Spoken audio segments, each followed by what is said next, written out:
Thanks for staying with us. I'm Bill O'Reilly in a Weekdays at Bernie segment. Tonight, the media has capitalized big time on the Martin Zimmerman case. In the last 48 hours, many people have said many things.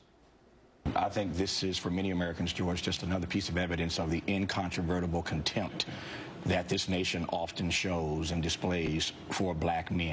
Something is wrong when adults can racially profile children. Trayvon Martin was a child, racially profiled and gunned down. And joining us now from North Carolina, our pal Bernard Goldberg has been watching the media coverage. So that exchange caught your attention, Bernie. Why? Yeah, and I wrote about it on my website.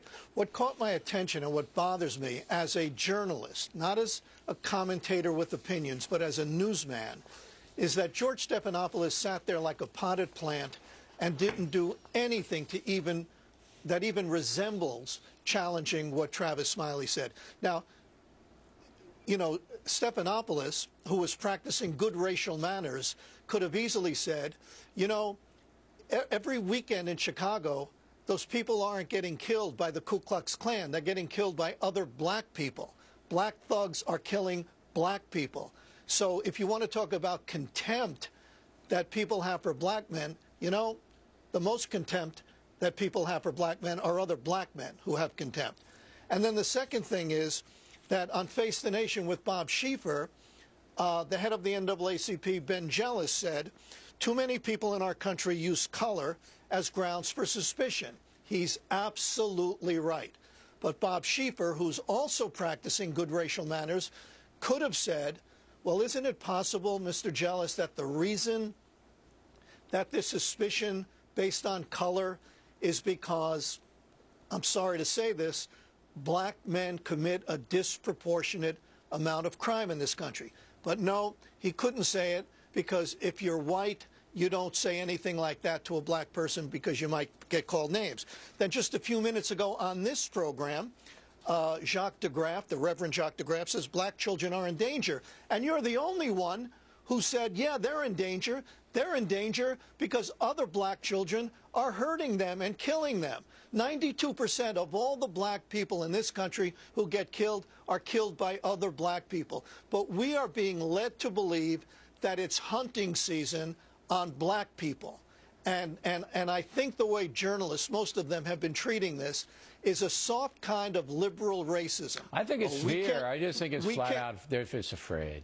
They're afraid, Bernie. Well, they're afraid, but you know what that amounts to?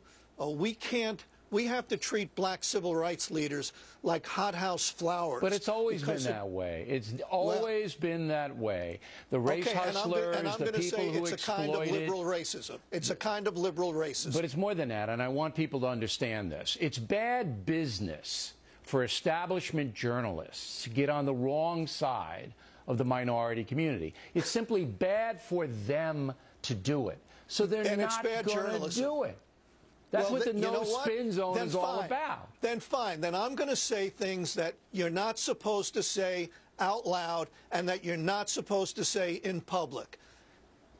You want to, you know, they paint this picture of white people hunting black people. Here's an inconvenient fact. Anytime there's interracial crime, there's an overwhelming chance that the victim is going to be white and that the criminal is going to be black. But you're not going to hear Jacques de Graaf say that. You're not going to hear Al Sharpton say that. You're not going to hear Travis Smiley say that. Bernie, do you have a stat on that? We'll have it tomorrow. I mean, I'm catching off guard. What I said is absolutely correct. All right. And in the talking points tomorrow, I'm going to address what Bernie just said. And can I make one other quick point, Bill? Sure. This is the most despicable headline I have ever seen. It was in today's Daily News in New York City. And it says, it's a picture of a hood, a hoodie with nobody in it, and, as you can see, and it says, when will it end?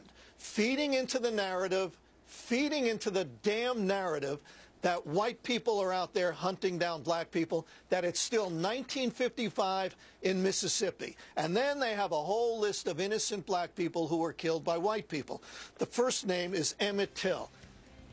Emmett Till was 14 years old and got shot in the head. I got to go. Here, I'm going to give everybody it. Emmett Till is written about. What does he have to do with George Zimmerman? What do the people who killed Emmett Till have to do with George Zimmerman? And to illustrate your point, I write extensively about Emmett Till and killing Kennedy, because it was one of the motivating factors for Bobby Kennedy to do what he did.